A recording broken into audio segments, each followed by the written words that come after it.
Right now, delivering the things people need has never been more important. To all of our Amazon retail heroes on the floor, in the air, and behind the wheel, we want to thank you. We'll continue to do everything we can to keep you healthy, safe, and protected. The work you are doing means everything right now. Thank you. Retail heroes, retail heroes. So, hi, this is Alex with the Doomed Planet podcast, and we have a guest today for our episode about Jeff Bezos that we're calling Seattle Tech Villains, Jeff Bezos. And that guest is Greg from Seattle Sucks. Hey, what's up? Yeah, do you want to plug your podcast real quick? It's Seattle Sucks. I mean, the name says it all, right? Yes. Me and some friends and occasionally guests usually scramble at the last minute to find something in the news to rant about for an hour, usually related to Seattle, so. Okay, you're too modest because you seem to have this granular knowledge of Seattle City Council and doings of local politics and stuff like that. But yeah. Well, yeah, if you're going to do this, you got to make the choice to actually follow that stuff. And that, it's not been particularly good for my mental health to follow local politics, but it is possible. There is like the thinnest remaining veneer of local journalism is still happening. So you can you can follow the goings on. Of course, a lot of people have been following the city politics lately because of the uprisings, which have been as big here as anywhere else. And you have Sawant being demonized, not just locally, but in the national media by Fox. Yeah, I mean, that's the kind of thing we talk about all the time on Seattle Sucks. So we have sort of a momentous, like a world historical thing. It's weird to say that, but it seems to be true, having Sawant, our open, proud socialist, on the council. And what that means for Seattle is there's always a council person who what her stance on something is going to be before she even says it, because you can understand her view of the world by what she has said about everything else, and you can count on her to actually follow through and actually try to work toward what she believes in and what the people who have elected her 3 times I was going to say 3 times. Yeah, but and that as opposed to the rest of the council who will talk out of both sides of their mouth like any other Democratic politicians. And this week they're after again also making basically national news with Chief Best resigning after the council cut her pay marginally, as a first step toward possibly some small defunding of the bloated police department. They're now, all she had to go out and do was whine and cry a bit, and many of the council have started backing away, and they flipped. They flipped. Dan Strauss, he literally sent out a message saying he called Best and her command staff to apologize, and it's like that's what that's the level of representation that we have in established government. So we have one decent council member. Yeah, basically. And she actually was part of the tax Amazon movement, so there's a connection to Bezos. Yeah, absolutely. Well, they spent Amazon spent a lot of money in last year in the election against Sawant and against a lot of the other people who won for just even worse corporate shills. And it mostly didn't work. But as I remember thinking at the time and talking about, don't take that as any kind of heartening sign, because for them, they spent what made it like a record, like a national record for city council spending, but to Amazon, it's nothing, like they've got all the power, they've got all the money, so they've got all the power. And that's what capitalism is about at the end of the day. That's the critique of capitalism, is that this is actually a system. You can call this a democracy, but it's a system where rich people have the power, people with the capital, the large amounts of money for use in investment can can use that and do use that to affect the very nature of our society. And at any given time they're not using even a tenth of what they could be. But when you do start to try to change something, you find that money comes out of the woodwork, and those perspectives and prerogatives are heard on places like the Seattle City Council, whereas the marchers in the street, Dan Strauss didn't apologize to them. So I think your company started in my district. I want to thank you for that. I want to thank you for the work that you've done, and say that the whole goal of this committee's work is to make sure that there are more Amazons, that there are more Apples, that there are more companies that get to innovate. And so what is Amazon? Is it this innovative company that invents things, or is it, as you say, just this Wall Street juggernaut? Is just like pouring money into something? Yeah, I mean, it's like when we started the podcast, Jeff was one of our main topics. It was around the time that the head tax was passed in Seattle and then hilariously taken away days later by the same Seattle City Council. And right, then all those people were voted out afterwards. Yeah, most of them. And that was after Amazon made one of its first direct forays, visible, public, forward-facing forays into politics, that reveals or almost sort of hides the influence that all major corporations and just the capital class in general have on our society. But sure. By saying the head tax would cause them to shut down a building project they were doing, they actually it was a blackmail. Basically a capital strike. They shut down construction and said, "Oh, we're not going to be able to expand. We're going to have to go to Bellevue." Council passes a repeal, and then Amazon ended up moving that building project to Bellevue anyway, basically. So that's the power they have. They can just, if it really comes down to it, you don't have a democracy. You can pretend you do until you actually try to do something that Amazon doesn't like, or any of these, or any major corporate interest. Is it Citizens United that enables Amazon to just spend unlimited money on these political projects? Yeah, I mean, that allows them to directly fund those elections, right? Like the way they did last time. But the capital strike part of it that got the head tax killed, that wasn't about campaign contributions. No, that was them showing that they have power. Threat. Yeah. And really, the way they exercise that power is by being just hegemonic, by in this town, right?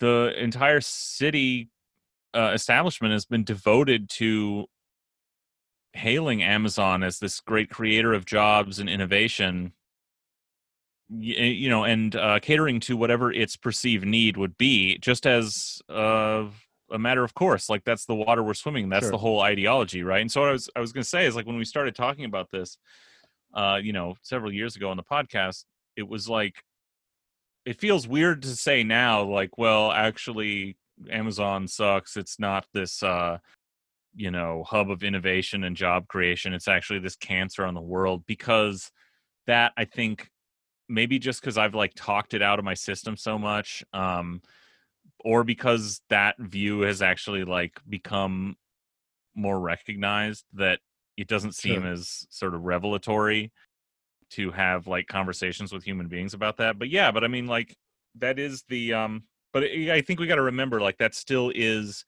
the way that a lot of this city's establishment, but the whole world probably still thinks of Amazon and Jeff Bezos and all of our other corporate tech overlords as, righteous stories of innovation and hard work that exemplify the American dream, the potential of capitalism, the potential of You got to start in a technology to garage. liberate us. It's important to start in a garage too. Yeah, All these guys. yeah. And it's like Jeff Bezos. He's a Wall Street guy. He met his first wife right at a hedge fund. So He's a hedge fund guy. Yeah, he moves to Seattle and picks Bellevue because that's where all the hipsters go when they move to Seattle, and then he's working out of his garage. Yeah, and then he starts in his garage for a couple months just to set up that myth. Yeah, well, that's the thing is, like, all these things, like, right, that myth comes from, Apple and Microsoft, and, in a way, that was sort of the founding of this myth of the tech entrepreneur, right? And Bezos has and because in some way there is some, like, marginal truth to that. I mean, it throws out the fact that these people were very wealthy, that the story of Microsoft is also one of just sort of a capitalist accumulation, and also just getting lucky, seeing the money on the table and grabbing it. I mean, that's the thing that. Well, Bill Gates did not come from poverty. No. From what I hear, his family invested in Microsoft at the beginning. Oh yeah. So. Well, and the same is true. And so, yeah, so it's not a rags to riches story. But it's also, I think, you can give guys like Gates credit for doing the right thing at the right time and then ruthlessly pursuing sort of a monopolistic mindset, which is what they did throughout the 80s and 90s, just buying up other products, buying them out, trying to monopolize the space, and they did it very effectively. And I mean, despite being sued by the European Union and every state in the United States and losing. Yeah, which was eventually overturned. Yeah. Years later, because I mean, that's really a speculation, like what changed, right? Well, I think the PR was different. Microsoft had expanded so fast and shut out so many people and become so dominant, and was such a key sort of thing in people's minds. Like, everyone knew what it was. And this was at a time when there was still a basic, just the last shreds of, like, a regulatory structure, an idea that monopolies were bad. There was this holdover that sort of business had been trying to kill for years. I mean, but it was still there and they had to do something. And I think since then, Bill Gates has spent, like, the 25 years since that period trying to rebrand with the Gates Foundation as this force for good in the world. But that's a whole nother story, right? Like, okay. He speaks of that as his money, by the way. I've heard this many times. He'll say our money and the money we spend. So he just considers that part of his, Uncle Scrooge warehouse full of gold. Foundation. That's what you get. That is what capital accumulation means.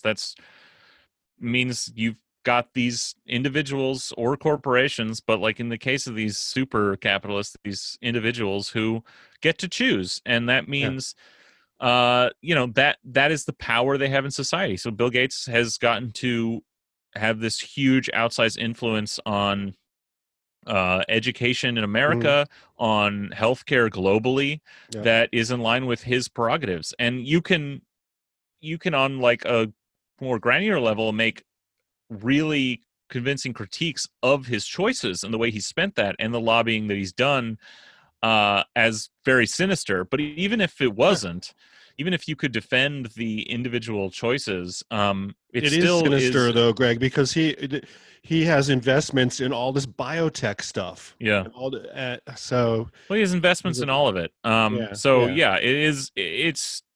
I mean, it's sinister on every level. It's about, destruction of the state in education and in healthcare, and it's also about creating markets for his own products. But let's say that it wasn't.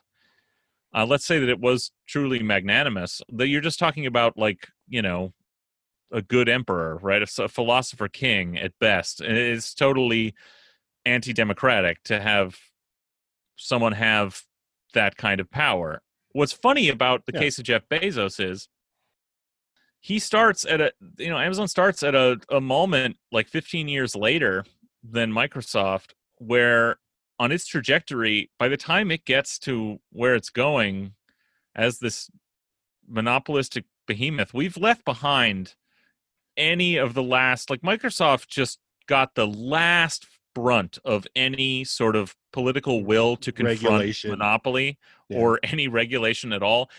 That was just the last little shred of that had to, like, go through a bit of theater to pretend it still existed. But that process almost excised, and the eventual sort of reversal of that in the early 2000s sort of almost totally exorcised that demon from the economy, as from the capitalist perspective. So as much as some people on the left may complain about, Amazon being too powerful, being monopolistic, Jeff being a prick, like, there's never been anything remotely like any political will to challenge that on the part of the state. And the opposite is true. Like, it's just been championed. In Seattle, we're the exemplar of that. Like, the whole, just the worship of the potential of more Amazon jobs, and you can get into, how that's fucked the city in so many ways. But the one paradox is that these Amazon warehouse jobs, it's like a dystopic nightmare, like horrible, non-union, low-wage, body and soul killing jobs. But Amazon has been this job creator in Seattle. The people that work, on the office side make good livings, or very good livings. So they have pumped that into the economy locally. I wonder how people that work at Amazon, like the high-end developers and stuff, do they ever think about, like, what's going on at the warehouse? What would it be like to be an Amazon Flex driver for even one day? I'm sure do they have any empathy? My name is Christine Payne. I'm an associate here at Amazon. Come on, Christian, step into the blue line. Good. Stay safe, man. This device is giving us an accurate temperature check. You're good to go? Have a good day. The safety of Amazon community is very important. You're good to go, sir. Thank you. If I can take care of everyone who's sick out there, I would do it in a heartbeat. Step into the blue line, sir. Step into the blue line, sir. I'm sure there are some who are capable of human empathy. I'm sure there are some that do. There are probably more that don't, but it doesn't matter. In our system, you're alienated from that. We can, at the end of the day, this story isn't about, like, Jeff Bezos being some uniquely evil person. He's a uniquely lucky, maybe even smart guy with really good timing and dedication to realizing what is just the basic function of the capitalist system. Every corporation is looking to expand its market share, to monopolize if possible, to shut out competition, to squeeze its workforce. This is just the necessary, inevitable results of the system we live in. What's funny is, like, you were saying that it has this other mythos that is used to mystify that truth, right? Like, so if you want, I know you wanted to talk about, like, the myth versus the reality of Amazon. And what do you I guess I want to ask you, like, what are the myths of innovation? Like, it's one thing. Well, I love Bill my Gates. Kindle. I've got to say, I read the Washington Post. Well, that's a whole Jeffrey P. Bezos is the owner of the Washington Post. Disclaimer in every article. I read the Washington Post. I read books, magazines on my Kindle. But not on your Fire phone? No, the Fire phone didn't work out for me. But is the Kindle this innovative, incredible thing? No, that's just him buying up intellectual property and hiring people that invented that shit. Jeff is not this Thomas Edison guy tinkering and inventing the Kindle in his, New Jersey laboratory. No. We hired the right people. So we don't do this in a vacuum. We go out and hire the best industry experts in each of these categories. No, and even, I mean, it's fun, but what he is ultimately, he's the guy who could bridge the gap between the computer world and the Wall Street world. Yeah. Whereas, like, again, there is some level of truth, even if you can take a much, like, there's a different perspective to take on the story of, like, Microsoft and Apple. It's an easier sell to me to say, look, these guys created the personal computer because, look, you have it in your life. It's this new amazing technology. The reality is those technologies were all developed by largely by government directly, like through, using taxpayer dollars. And then by publicly funded universities, and then by other companies who took those technologies and put them together, and eventually they were marketed by Microsoft and Apple. And I think that's like the way to understand this stuff is through the lens of marketing. That's it. Steve Jobs, the myth of Steve Jobs. He's a marketing guy. He's a sales guy. Yeah, that's all he is. Particularly if you think of it as marketing. Like, sales is one thing, advertising is another. But the idea of marketing is this mid-century, probably, I guess, starts earlier than that. This idea that you have to integrate the idea of developing a product, marketing it, selling it, from altogether, rather than sort of the more sort of straightforward, intuitive idea of create the best product you can, then go out and try and sell it, and maybe even come up with some harebrained ad campaign that doesn't necessarily have much to do with the real selling points of the thing. Marketing, that's what they're doing on Mad Men, but that's a period that, like, gets replaced by this idea of marketing, where it's like, no, everything's integrated from the beginning. You design a product for the way you're going to sell it to the people you're going to sell it using market research. And that's that's not to say it's not like an achievement, or that, like, Apple or Microsoft products weren't innovative in that way, but that's what they did. They didn't really invent new technologies. They took existing technologies that came out of government, universities, and other companies, and saw the correct market. They saw, we can sell this to individuals and to businesses to use in these new ways. We can take these technologies that have been invented and we can put them together in this particular package that we can then sell in this particular way. And so I hear a seagull. Is that correct? Am I hearing seagulls? I'm on the boat, Alex. Nice. The gulls are calling. That's such a Seattle thing. Seagulls. Yeah. Yeah, it's nice. I love it. I love the gulls.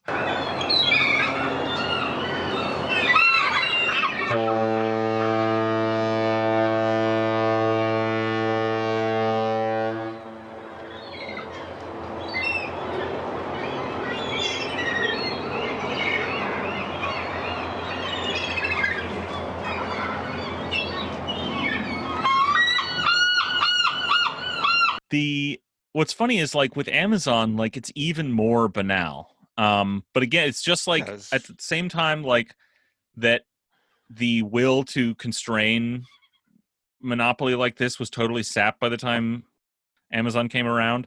It also, the myth of this, of these sort of techno-innovative companies and their founders, as to justify their enormous capital accumulation, was sort of perfected by the time Amazon came around. It was ready. Right?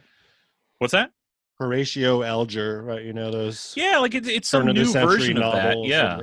He pulled himself up from his bootstraps. He started as a newsboy on the corner, and he was homeless, and now he's very rich. They've almost transposed, like, the direct, like, Horatio Alger story of the rags to riches character into, like, they've made it. It's not even about the individuals anymore. It's like, it's the entrepreneurial rags to riches. It's like the entrepreneur has an idea that is and a ability to make it happen that is like the rags part of that they then turn into, which is perfect for modern America, because it's not the entrepreneurism itself, the activity of creating a business and selling a product is now the rags to riches story. So it doesn't matter that these people themselves were rich to begin with, like Bezos, which we'll talk about, but they took this little rag of an idea and turned it into a $1 trillion company, you know? Jeffrey P. Bezos testified before Congress recently, and he shared a story about his mother was a single mom and comes from poverty. What he didn't talk about is that his mom met this fabulous Cuban American guy. And again, if you're in South Florida and you're Cuban, you're going to be this right-wing anti-commie fucker, right? I'm guessing Jeff's adoptive dad. So she meets this guy, and this guy is wealthy. So, fine. Jeff was born to a single mom, and for a couple years, he had a precarious existence compared to, say, a patrician like Bill Gates. But no, his dad was very wealthy. Yeah. And the same with Elon Musk, comes from great wealth. Yeah, all these like guys. So mining, like South African mining, right? Yeah. Well, like the point, but right, like, because the point of those stories at this point isn't even to justify anything about that individual. It's to say, like, look, it's true, sure, fine. Jeff Bezos was born into poverty. The point is, look, in America, we don't rigidly enforce directly like an economic caste system. So it is technically possible for someone born into poverty to later be the richest man in the world. Yeah, it's and happened. Thus that just it absolves all the truth of what most people's lives are like, because it's technically possible. It can happen. I think that drives people. It drives low information voters more than anything. Just this dream of, well, I'm going to be rich someday, or my kid has the opportunity. It's how we're all raised. Yeah. It's everything in the media, promotes that. Yeah. I mean, as absurd as it was, they were, telling my generation that for sure. But yeah, like, so Bezos, yeah. So to get to like, so the myth, right, is like it's this fount of innovation that thus attracts, that just is this business model that just can't help but taking off. And that sort of justifies, that's like why he's so rich. He gave the world this gift of Amazon, the convenience, the selection, the low prices. What is Amazon? It's like a Sears catalog that's online where you buy shit. I mean, what? Yeah. What is the? Well, that's the first thing to understand, right? Is like the innovation here. It's even less sort of credible than with Microsoft or Apple, right? It's basically just the internet exists. Everyone who cares to know knows that it's growing into the technology is going to, be able to be used for all kinds of uses. Lots of people all understand, like, you can sell things on the internet. This is going to work. And that's all Amazon ends up doing is basically, it's like a Sears catalog over the air. It's just you mail order stuff, which, people have been doing for 200 years.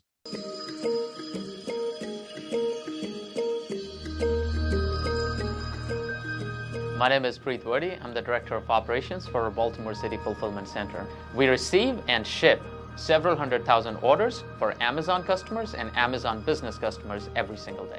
This fulfillment center is also known as Amazon Robotics Site, which means we work very closely with a lot of robotics technology.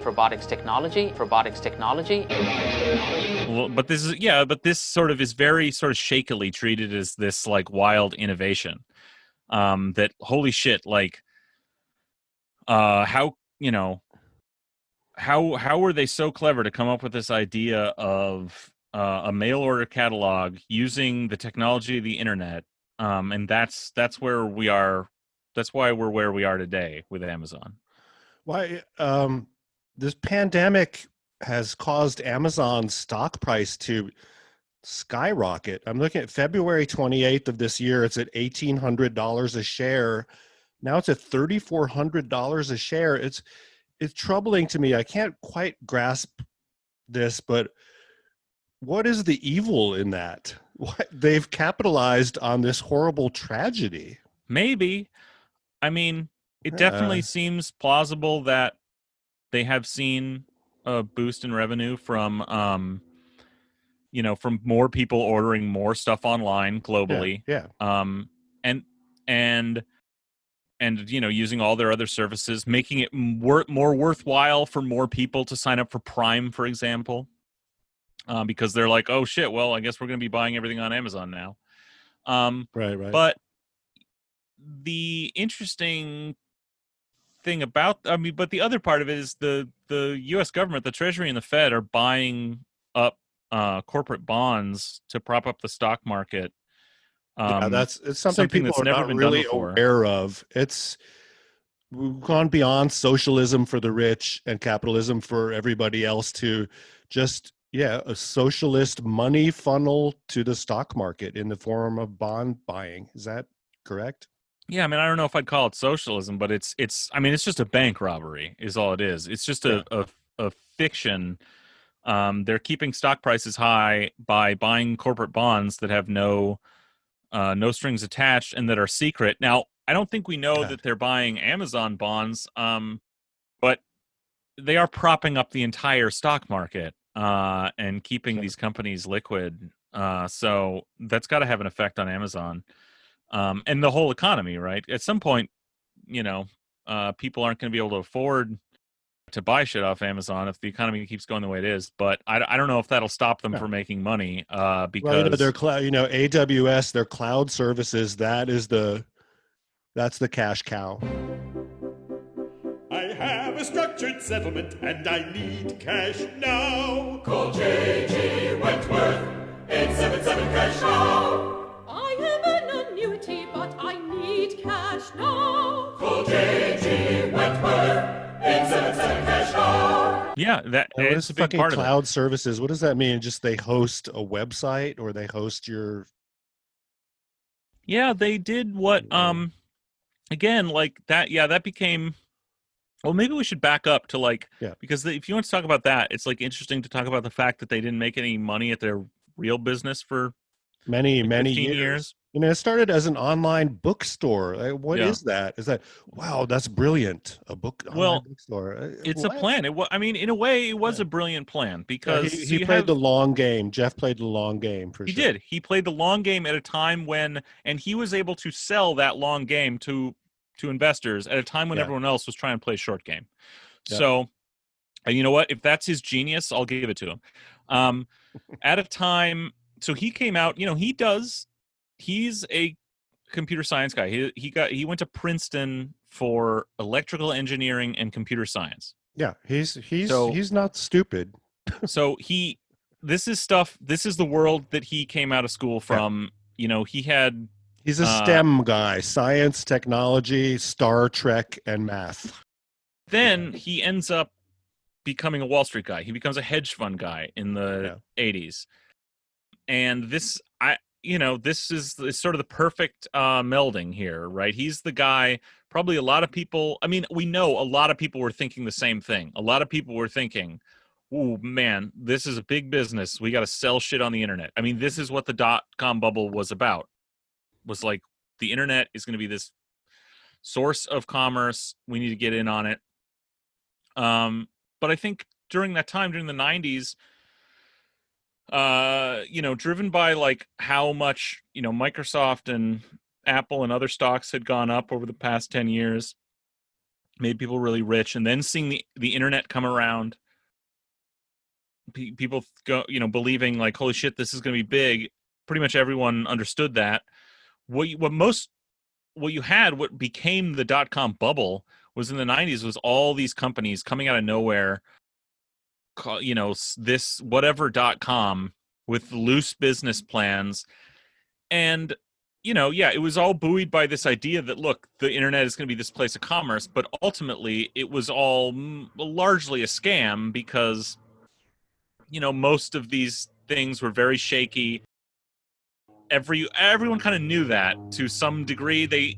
I don't mean that they knew because, a lot of these people are pretty stupid. They don't mean they necessarily knew like the stock market bubble was going to collapse at the end of the century, but it was a get rich quick scheme for everybody involved. The people, Amazon's valuation in the 90s, I don't know, their IPO, I don't know, it was $30 a share or something. It was hundreds of dollars per share. Yeah.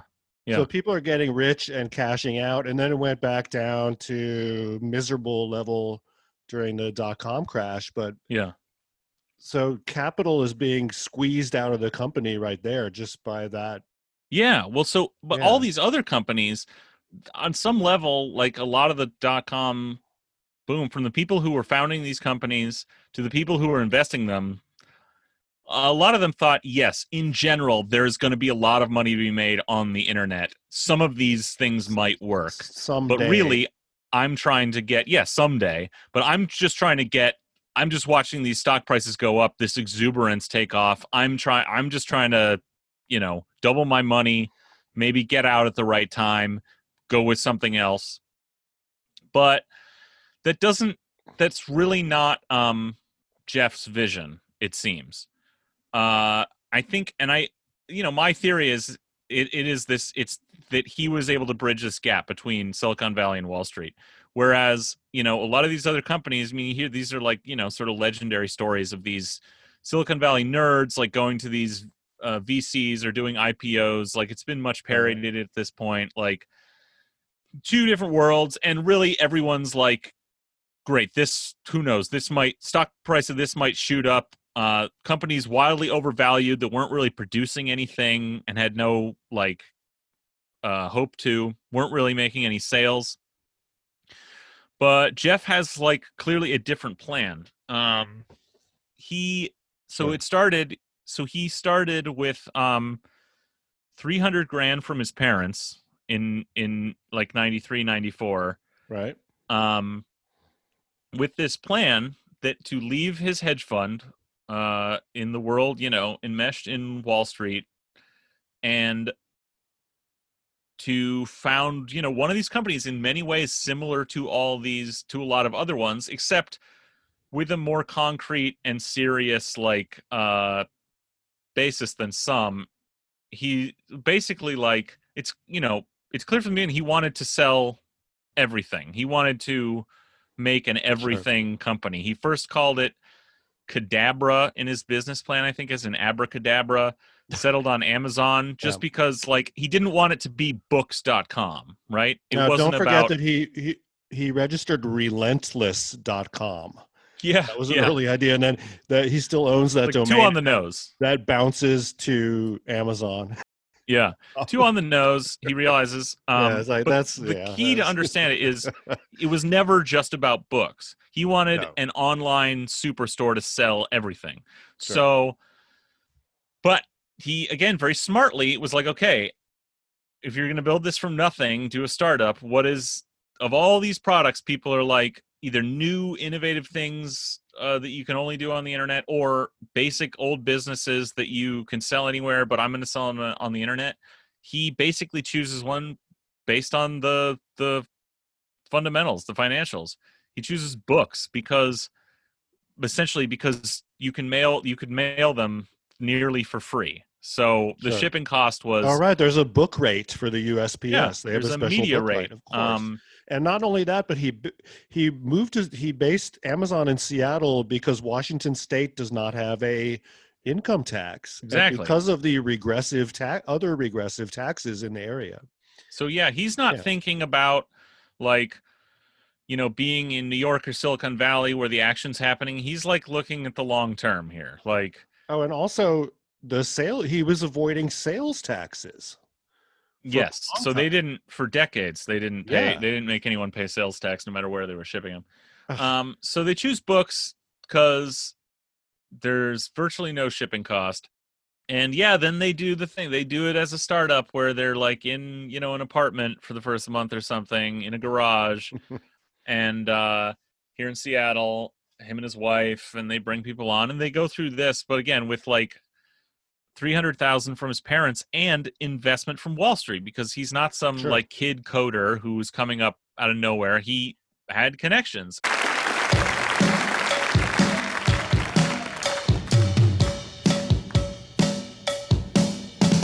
He went to Wall Street. He got money from Wall Street. And I think the thing to understand is the story is then that, for the next 15 years or something, they didn't bring in any revenue as the stock price climbed. Right. And also the key in there is that at a time when during the dot-com bubble bursting around 2000, a lot of companies otherwise very much like Amazon just ceased to exist, went away. And Amazon was one of the ones that didn't. And this is despite never having been like all these other companies that went away, never having turned a profit, always run a loss, always needing more investment money. Yeah. And yeah, they lost a lot of their stock value during that time, and yet still were able to keep afloat. And I think the question you want to ask, like, why? What is different? And I think it's clear now that the business model was not the same as these others. The idea from the beginning, we know, was always monopolization. And I think by being a Wall Street guy, he was able to pitch that to Wall Street. He was able to say, look, like, the idea here is not to actually bring in revenue, which a lot of people on Wall Street didn't really care about at that time anyway, because a lot of these companies they're investing in weren't doing that. But what they were interested in was short-term stock price gains. And I think the pitch from Bezos was different, was like, nope, it's not even that. What you're buying here is not the revenue we're making now, and it's not an increase in the stock price, though that may be something you can get out with money, as well. What you're buying here is market share in a growing monopolistic behemoth. By being on Wall Street, by knowing these people, he was able to continually amass more and more capital to create a cartel. I mean, it's the dream of everybody on Wall Street. It's the dream of anybody who wants to invest, is to be able to come together with enough money in one place to smash the competition in even one market, but to do it in multiple markets successively over and over and over again. This is the pitch. And a lot of people might have wanted to do something like that, but thought it was just an impossible dream. And Bezos, by being the tech guy and the Wall Street guy and whatever, and this is his genius, if you want to give him credit, I think he was able to convince people, like, no, this is actually going to work. If we just stick together, if we keep putting our money into this, pooling capital, we will have the power of that capital, despite the fact that we're losing money. It's not about, so Amazon doesn't build itself by selling books and then using that revenue to sell more stuff, and then that revenue to sell more stuff. Right. It just keeps saying to all the capital class that have already amassed wealth over the last, century, and recently in the tech boom especially, saying, look, you've got all this money. What are you going to do with it? You could chase the short-term stock gains. You can try and invest in some miracle product. You can, whatever. You can get into a hedge fund. Instead of that, let's do the dream of capitalism. Let's get together and do a cartel. You can now buy a share in a cartel. The only way we can do that is to all work together, to all invest in this. And it's that simple. Everybody invest in here, and we're going to put all other booksellers out of business. How do we do that? By having the best book-selling website, by having some innovative technology regarding selling books? No, we just do it by by amassing the capital, by all the richest people coming together in the form of buying Amazon stock and financing Amazon, we're going to come together with brute force and undersell the other people, the other booksellers. We're going to undersell Barnes and Noble. We're going to undersell everybody else. Like, we're going to literally, because we already have the capital in our pockets, we've already got it here. All we have to do is concentrate it into one place, Amazon, and we can use that to literally sell shit at a loss. You know, it's the same. Again, that's in itself not even innovative, right? This is a basic way of doing business and capitalism, and it's what Walmart did to put, all of Main Street America out of business, right? They sold shit at a loss when they came into communities to make it basically a necessity for you to go to Walmart instead of other stores, and they just put everything out of business. And we're able to then not sell those same things at a loss. So, but that was one family doing it basically. Again, they have, they're publicly traded. Like they have the same thing. It's the same pitch from them too. Sure. Everybody, invest here, and you're buying market share in every market in all of America. And that's Jeff's pitch. Concentrate your capital here. And that's a hard thing to do, because anybody can say that, right? Anybody can go like, look, I'm going to do this, whatever. That's his success story. It's not some innovative way of selling books or anything else. It's just a Sears catalog online with technology developed by government, and it's just selling the products everyone already wants.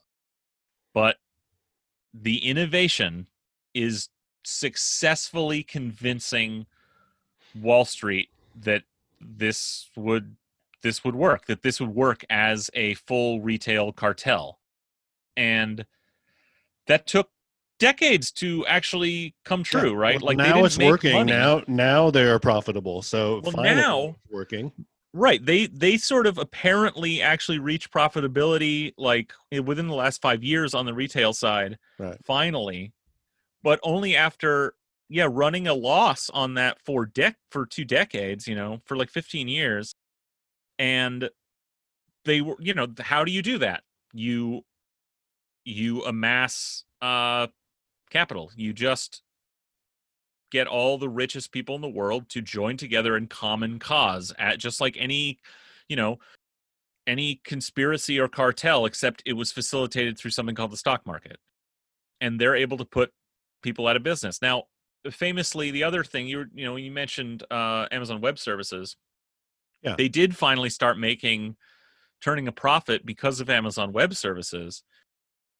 But I mean, it's almost incidental to the story. I think if they hadn't done that, if it had taken them, still, an extra 7 years or something to turn a profit overall, the whole corporation, I don't think it would have hurt them. I think they would still be on track because the business model was clearly working, right? They were clearly able to show their investors, look, we just have now once again dominated a whole other space. We're continuing to expand our domination of the retail market.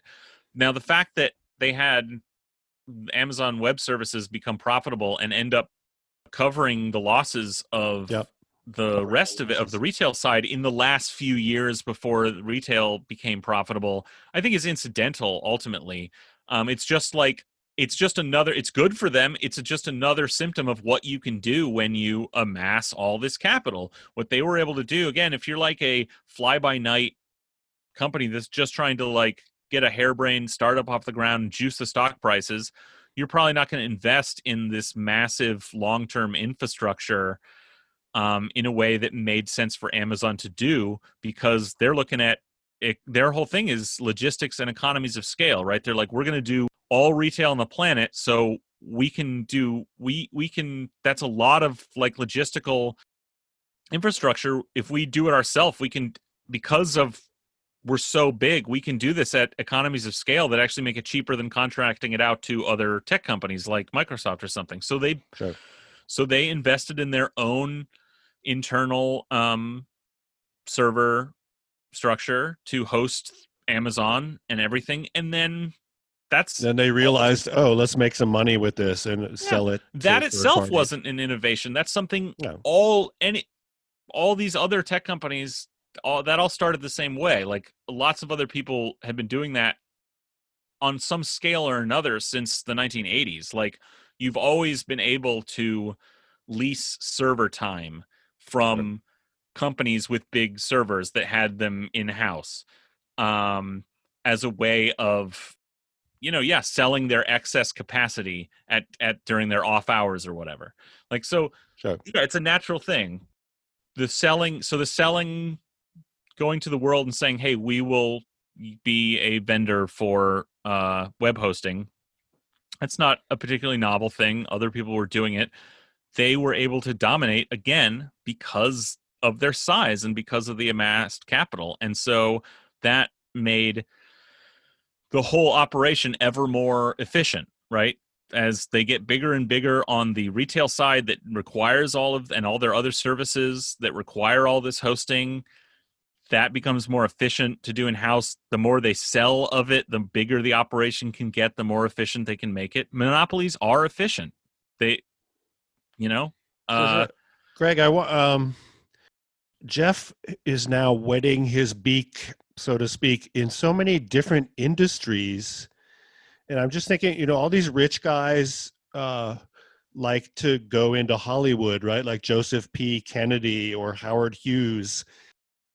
And I know Jeff has Amazon Prime and they produce their own movies and TV shows. And is that a profitable thing, or is that just a billionaire, wants to be like all the other billionaires and dabble in show business? I am an annuity, but I need cash now. Call J.G. Wentworth, 877 cash now. Honestly, I don't know. I don't know if they're. It seems unlikely that they'd be turning a profit, but I also think you'll probably never figure it out because remember, they sell that with that's just Amazon Prime. Sure, that's like you pay $100 bucks per year, and they have tens of millions of people paying $100 or so bucks a year for that. Yeah. So who knows if they even internally think that's profitable? I don't know if that's anything that anyone outside the company knows. I'm guessing not, but again, that wouldn't be surprising, right? Like, again, if they're trying to dominate every space, like that's what, so that, getting back to like their stock price basically doubling during the pandemic. That was able to happen not just because they are this like logistics company that has a Sears catalog online, but because they're the biggest. They were already in this position to take advantage of the normal way of life collapsing. They were this ubiquitous force that so many people are already using, that was so developed that a lot of other people, it's reasonable to say, well, I guess I go with Amazon now, because what else am I supposed to fucking do? There's barely anyone else selling anything out there, like on the internet or in person, right? And now if you can't do it in person, it's the internet. So Amazon is just this inevitable choice that there's no real thought about, I think, for a lot of people. And when you're looking at it, you can go, well, gosh, if I'm going to buy all this stuff, I might as well get Prime because that's now my TV and it's all my shipping costs for all this stuff I'm going to buy. They built themselves into that position to be ready to take up the slack when any other part of the economy faltered. That's the same with toys and electronics. So, we take this very seriously. We take the commitment to the customer very seriously. And we're not about to release something or announce something before it's ready.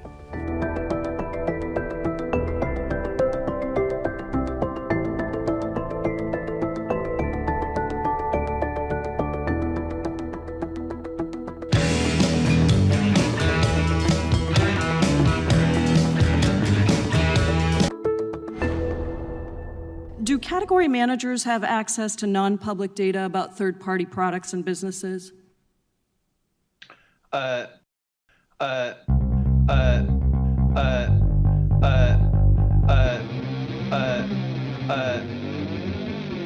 Mr. Bezos. I wish more people could grasp that. And it's hard Well, even for I think me. more people do.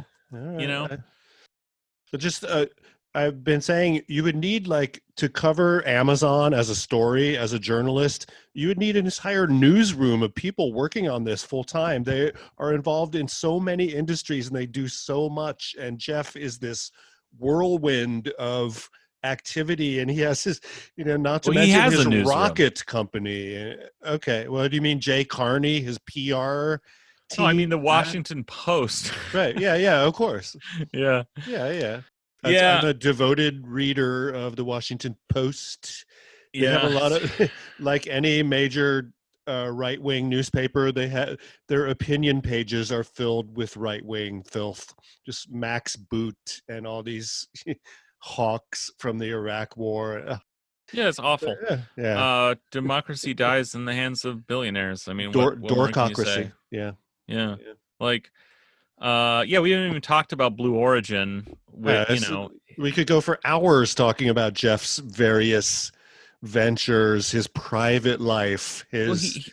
He's the next stage in the vulgarization of the billionaire, right? Again, Bill Gates had to do the Gates Foundation to keep people from taking his money away, right? He has to do this continual PR campaign.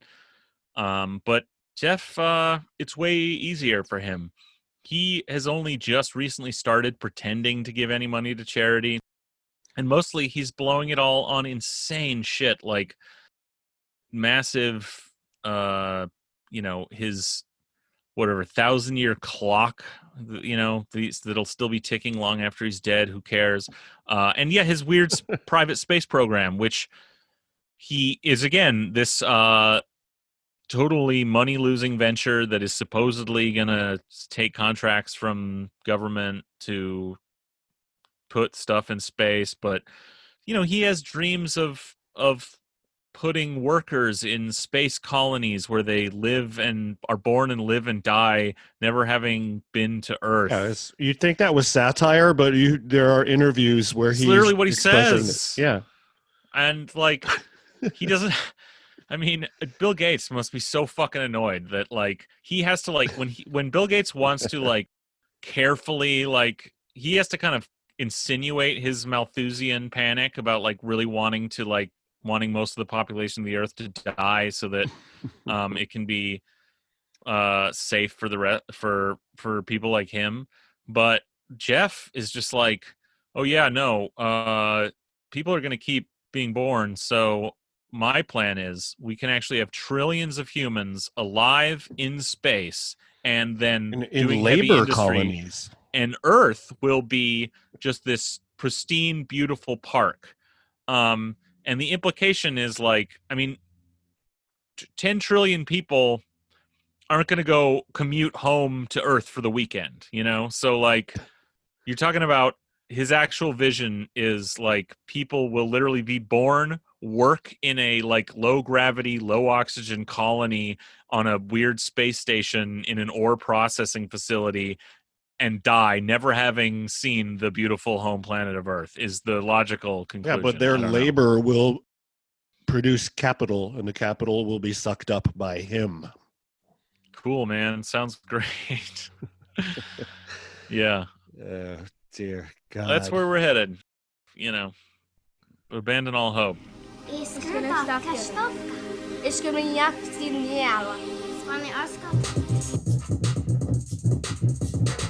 I'm a person. They're gonna kill us all. I wish I was shorter because they like people that are tall. Is Jeff a libertarian?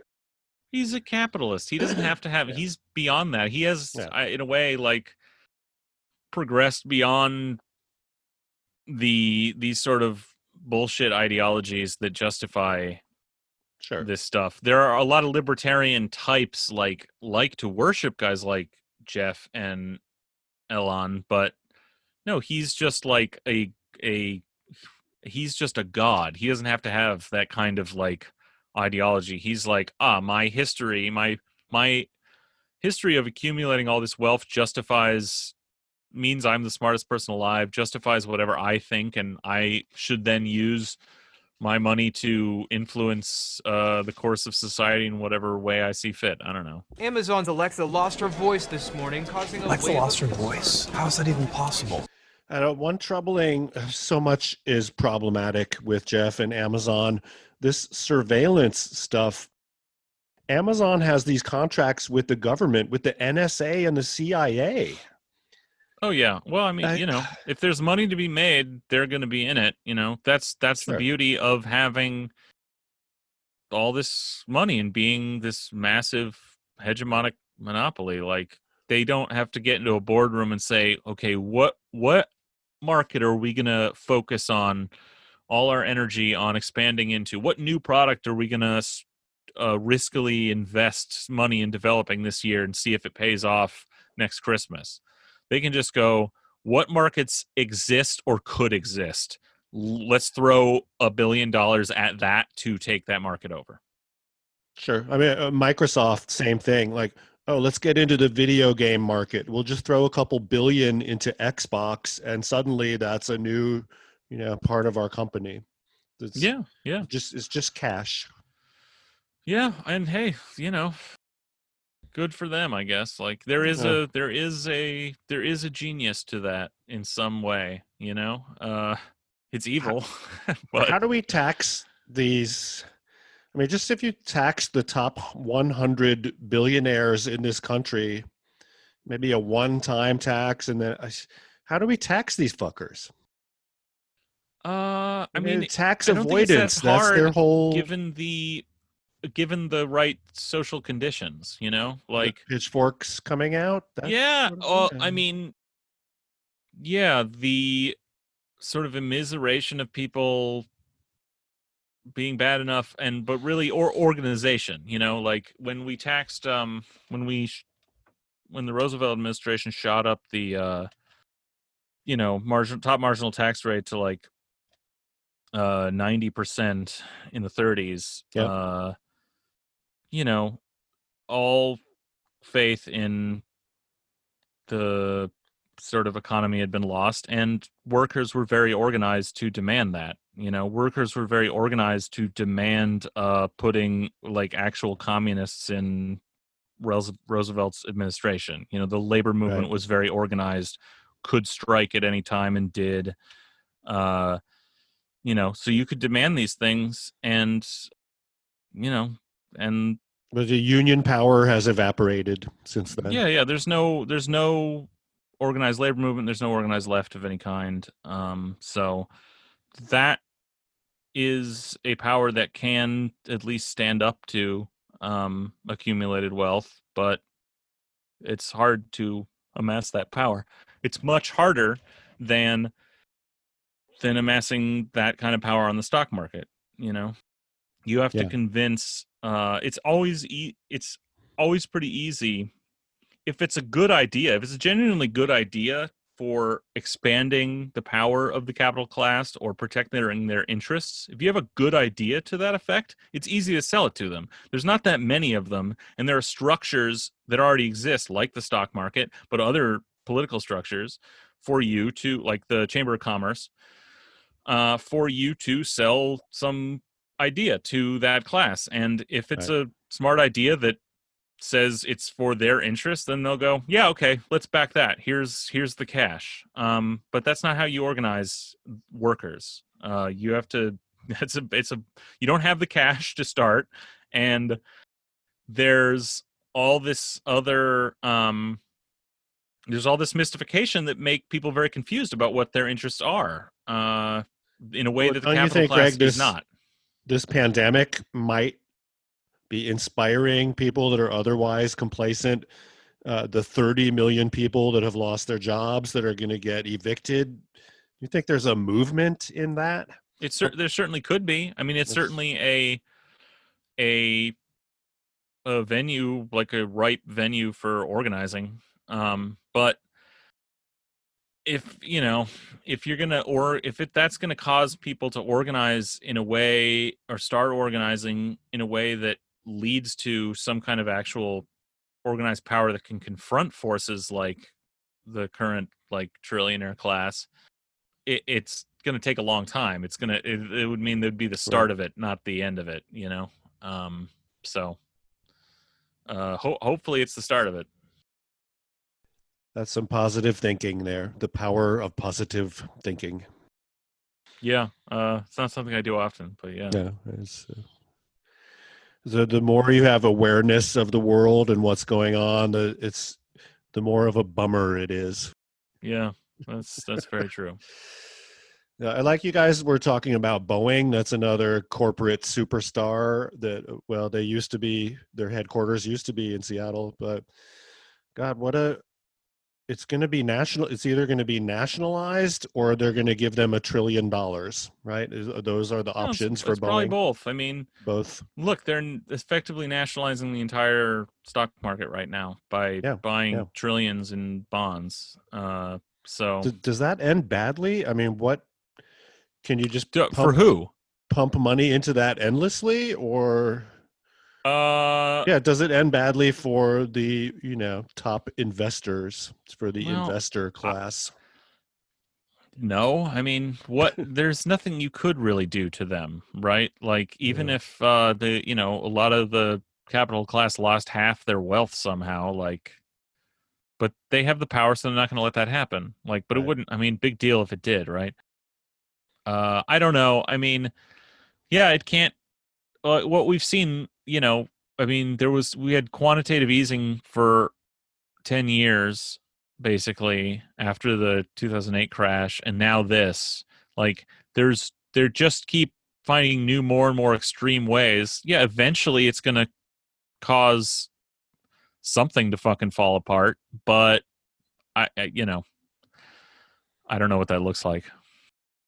Well, I have full confidence in the people in charge, in the billionaire class and the politicians. I know that they're going to work out all these problems somehow.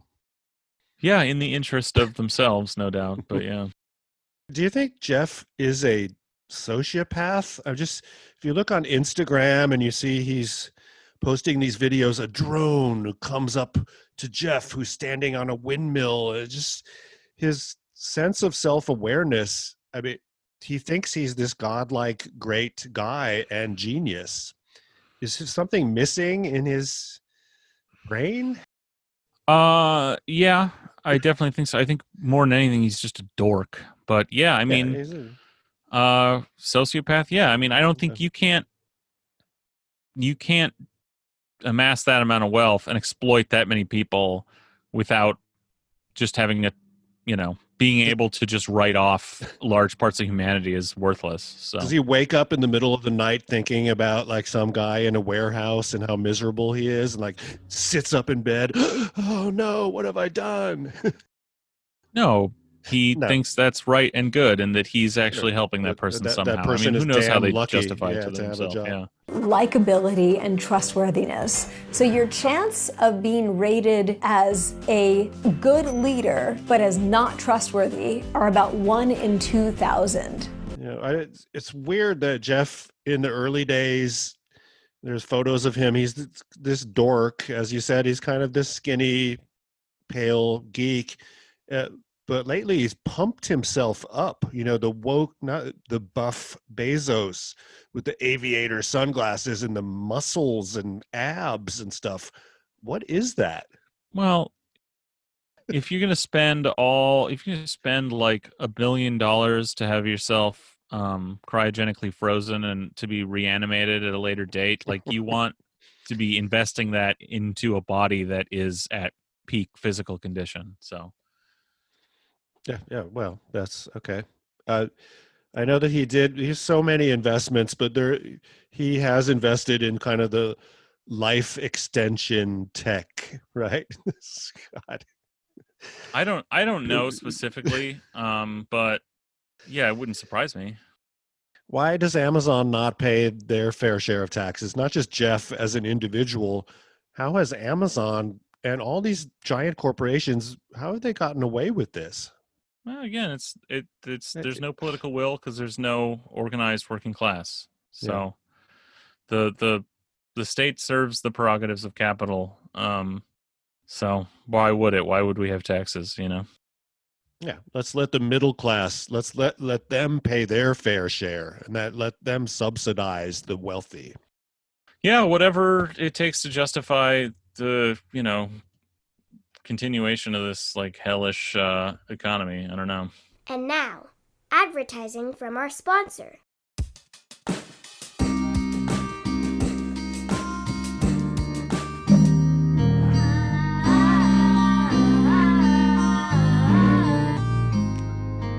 Tortillas, oh yeah. It's best to be tortillas, oh tortillas. This is supposed to be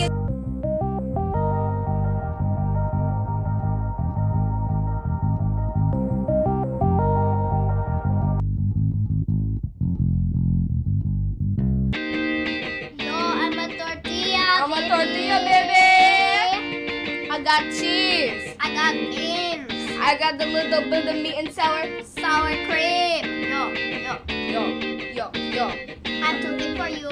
I'm too big for you. So much meat and you're a little stool. Yeah. Too thick for you. I am a tortilla. Who is you? I am a tortilla. Who is you? My name is Tortilla. Let's go, baby. Go 5, to the movies. 6, 7, 8. Tortillas, baby. God, Jeff. I guess we should wrap it up soon, Greg. Yeah. We could spend 1,000,000 hours going through Jeff and all his companies and everything, but I just No doubt. I was doing this Bezos Town Twitter page and trolling Jeff Bezos for a couple years, and I'm just kind of wrapping that up. I guess this podcast actually will wrap that up. It's like someone else has to take over doing that. And again, there could be an entire news organization, a TV network, a newspaper devoted to just the activities of this one guy. Yeah. Someone, but our media has been, God, I was just thinking the other day, I can count on two hands almost local journalists that I respect that actually are employed, right? Our media has been devastated. Maybe that's one of the problems. Maybe that there's no check on the power, right?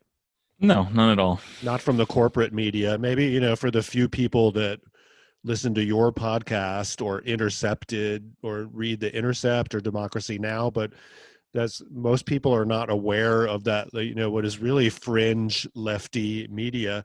In the corporate media, it's all about propping up just the whole idea.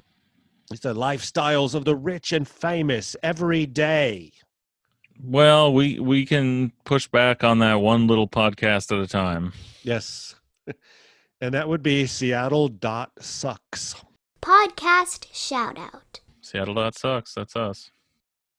All right, Greg. God, thank you so much. It's funny, when I appeared on your podcast, there was no pandemic and no, police reacting to police violence with police violence. It's really gone downhill this year. It's been a disaster. Yeah, it's a bad year. Yeah, it was fun having you and the teenage communist on the boat.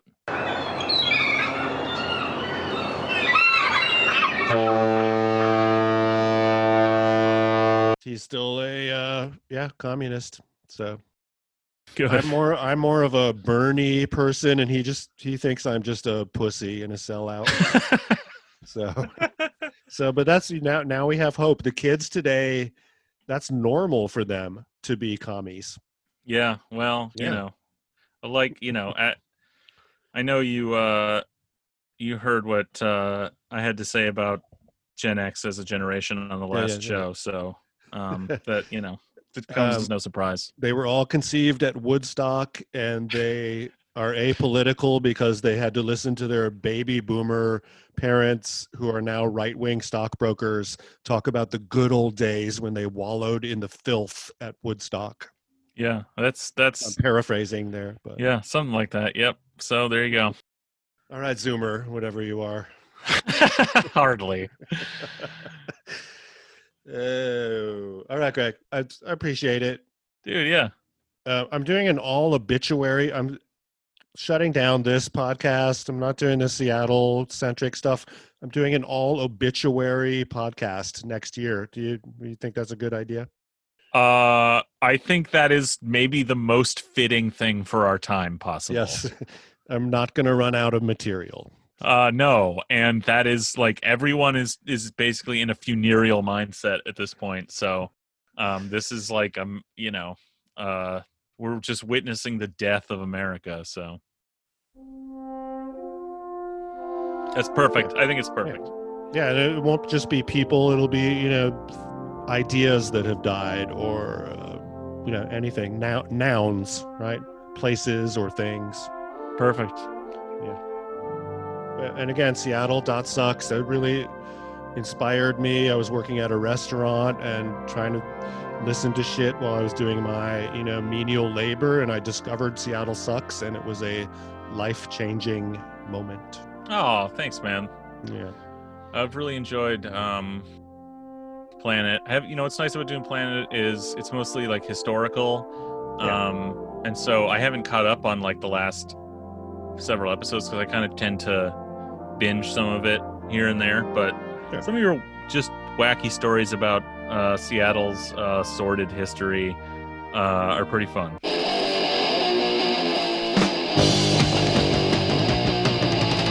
Let's get on with our lives.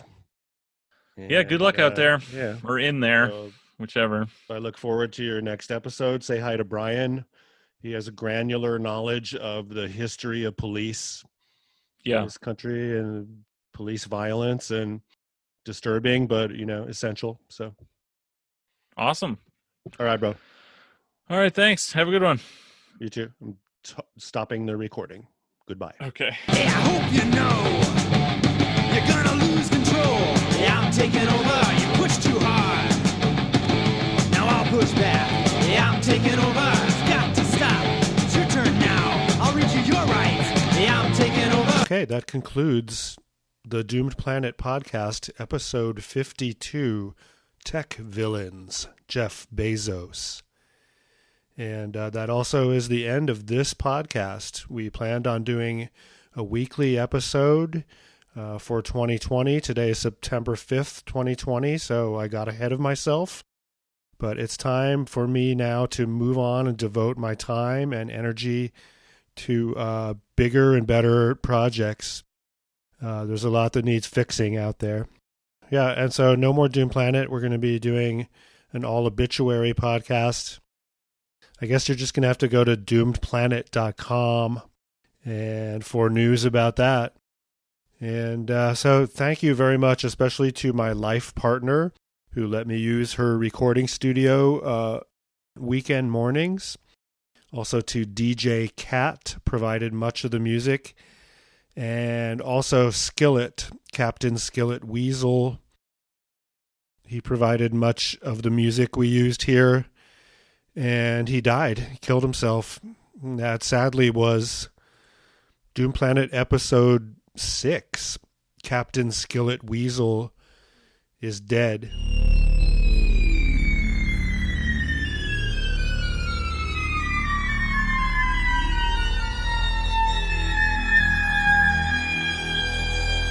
So we want to thank my friend Brian. We interviewed him. Also Phil Raves, the producer from Mystic Records. And, of course, Elaine, the only person to be on the Doom Planet podcast twice. Her first appearance is our second most popular episode. The first being, is episode 2 about Dick Balch, Seattle's cocaine car dealer who smashed cars with a sledgehammer on his TV commercials. Finally, we want to thank Greg from Seattle Sucks. He's, interviewed on this episode. Be safe out there. I don't know what I can say that's not trite. And peace. Well, goodbye. Hi, I'm Dick Balch, and if you can't trust your car dealer, who can you trust? That's showbiz. Ta-ta! 5, 6, 7, 8. Goodbye. This is the end of the song.